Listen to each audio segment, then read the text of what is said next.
When I was little, Papa made a set of burlWOOd furniture.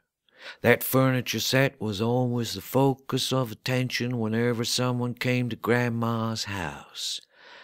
My mother used to say that it wasn't Grandma's house, it was the burlWOOds.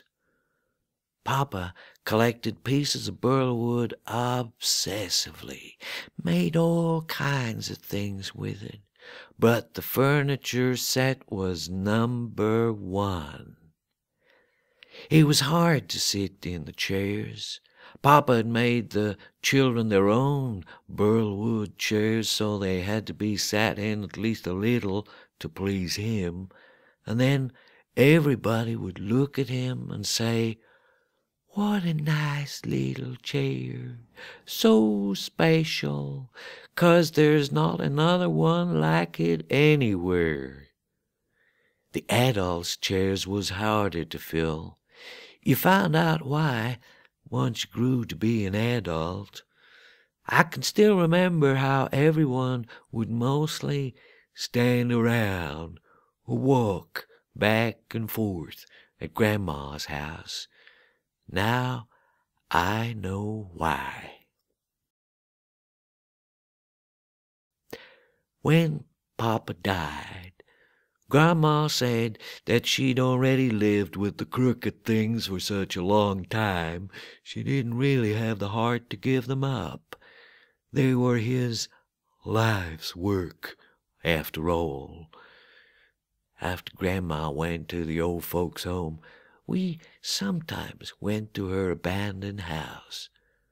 No one ever moved the burlWOOd furniture out of the way. It kept living on its own until Grandma died.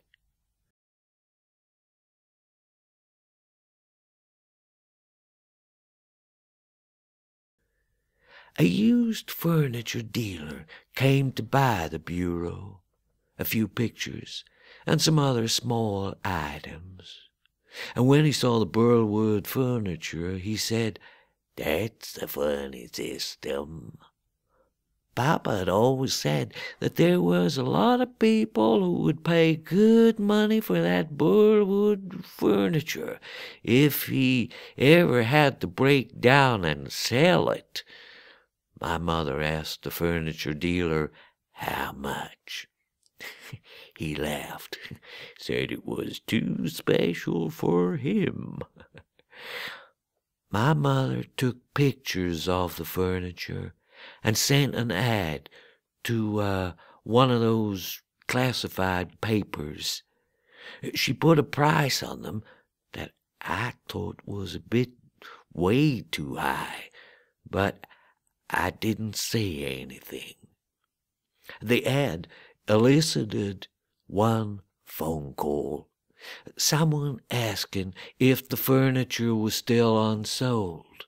When my mother said in a cheerful voice that it was still unsold, you could hear the person on the phone saying, "Is that so?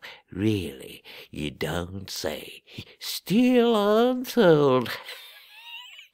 And then there was a laugh, and they hung up. After her experience with the want ad, my mother carried the furniture out to the shed, and it was forgotten for years.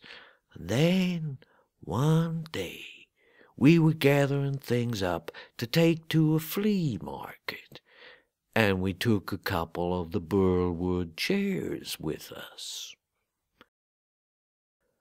No one asked the price of the chairs, although many people looked at them for a long time.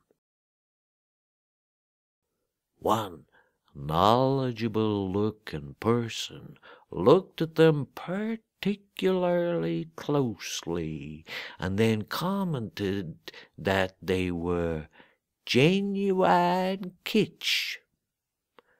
When he'd got far enough away, my mother and I looked at each other. "What does kitsch mean?" she asked me. Well, I couldn't remember the precise meaning, but something about the word brought to mind the long-dead celebrity pianist Liberace. So, this is gay furniture, she said. I guess it is, I answered.